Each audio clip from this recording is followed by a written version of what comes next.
तेव्हा हा शिवाजी महाराजचा पुतळा घेऊन गेले होते तिथं. नमस्कार मित्रांनो, आपले पुन्हा स्वागत आहे एका नवीन ब्लॉगमध्ये. आज मी चाललोय एका ठिकाणी हळदीला. माझ्या बहीण आहे, तिच्या पुतणीची हळद आहे. त्या हळदीला चाललेलो आहे. समोर जो दिसतोय तुम्हाला तो आहे गोळेगावचा बंधारा, म्हणजे धरण आहे. आणि हे पूर्ण खडकावर आहे. याच्यामध्ये 12ही महिने पाणी असतं. हे पाणी पांझरतच नाही, म्हणजे जमिनीमध्ये पर्क्युलेशन होतच नाही त्याचं. तर असं आहे. आता हे जे आहे इथे MIDC आलेली, तर MIDC मुळे इथं पूर्ण रस्त्याचं काम चालू झालेलं आहे. खतरनाक डेव्हलपमेंट होती इथं. आता आम्ही असं करत करत आलो हळदीला. आणि त्या दिवशी त्या गावामध्ये हळदीसोबत अजून एक लग्न होतं आणि त्या लग्नाचे हे फटाकडे वाजत होते. नवरी आलेली होती आणि त्याच्यामुळं हे फटाकडे वाजत होते. आणि मला रुचीने सांगितलं की याची शूटिंग काढा पप्पा, म्हणून मी ही शूटिंग काढली होती. मी ज्या गावात आलं ते आहे एकलेरा गाव, जे वाळूज MIDCच्या अगदी जवळ आहे आणि गंगापूर तालुक्यातच येतं. आता ह्या साईडला आहे ना, पूर्ण लोक जे आहे ना ते गावातच राहता. पूर्ण अशा गल्ल्याच्या गल्ल्या आहे आणि पूर्ण गावात राहता. जुनेही घरं आहे गावामध्ये. आता हे बघा, हे एकदम जुनं घर होतं. 2 मजली आहे, पण जुनंच घर आहे.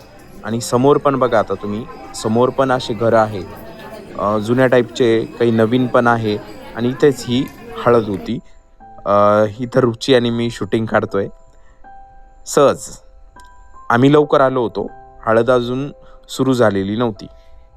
तर आता आम्ही मंदिराजवळ आलेलो आहे. आता हा जो तुम्हाला समोर शिवाजी महाराजचा पुतळा दिसतोय ना, हा सेम पुतळा जरांगे पाटील यांनी जेव्हा मुंबईला त्यांनी उपोषण केलं होतं, तेव्हा ते हा सेम पुतळा मुंबईला घेऊन गेले होते. आणि तो आता एकलर या गावामध्ये आहे, म्हणजे त्याची स्थापना झालेली आता.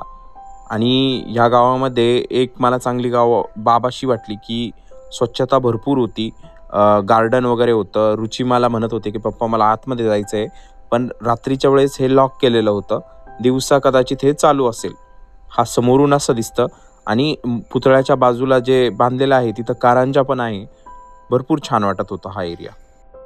तर गुड मॉर्निंग मित्रांनो, आज मी काही कामानिमित्त गोपाळवाडी या गावाला चाललोय. तर आता हे शेजारी जे तुम्हाला दिसतंय ना, हे आहे डोंगळे कांदे लावलेले, म्हणजे कांद्याच्या बियासाठी कांदे लावलेले. आणि हाही खूप चांगल्या प्रकारे बिझनेस आहे, म्हणजे ज्याच्यामध्ये चांगला इन्कम येतो. कारण कांद्याचं कसं, तुम्ही कांदे काढल्यानंतर त्याचा भाव काही व्हेरिएबल असतो, म्हणजे चेंज होत असतो. पण शक्यतो कांद्याच्या बियाचा भाव हा बदलत नाही, म्हणजे तो तुम्हाला फिक्स रेटनीच भेटतो. तर आणि एकदम मनमोहक होतं हे, म्हणजे एकदम भारी वाटत होतं. म्हणून ही क्लिप मी तुमच्यासोबत शेअर केली. मी चाललो होतो गोपाळवाडीला, तर त्या गावाकडे जाताना हे असे कांदे लावलेले दिसत होते मला, जे एकदम भारी होते. मी गाडीत होतो, त्याच्यामुळे मला इतकं भारी जमलं नाही शूट करायला, पण अतिशय भारी होतं हे. लोक हाताने पॉलिनेशन करत होते याचं. आणि ही शिवना नदी, मी मागच्याही एकदा व्हिडिओमध्ये सांगितलं होतं, तीच नदी आज पण क्रॉस केली. आज थोडा वेगळा रस्ता आहे आमचा. तर आम्ही घरी आलो. घरी आल्यानंतर ध्रुव आणि त्यांचा शाळेचा टाइम झाला होता. तर आता इथं ध्रुव रुसलेला आहे, त्याला आईस्क्रीम खायची आहे, त्याच्यामुळे तो रुसलेला आहे. का बरं? काय आलं ध्रुव? लेट फीस कुठं घुसायचं? घाली. अवघड झालं बुवा. तो आलो आता आम्ही पाटावर, ध्रुव आणि त्यांना घ्यायला. रुची बसलेली आहे, तीर्थ पण बसलेला आहे, पण ध्रुव काही बसत नाही. ध्रुव रुसलेला आहे. ध्रुवला आईस्क्रीम खायची म्हणून रुसलेला आहे. आईस्क्रीम खायची ना ध्रुव? काय झालं सांग ना. पप्पा काय झालं ध्रुव?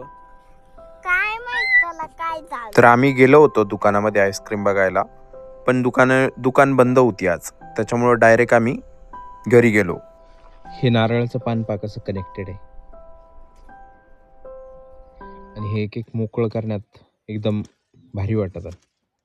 स्ट्रेस रिलीफ असा शेवटी दोरा निघतो एक. तर हा होता आजचा ब्लॉग. हा ब्लॉग तुम्हाला कसा वाटला हे मला कमेंट्स करून नक्की सांगा.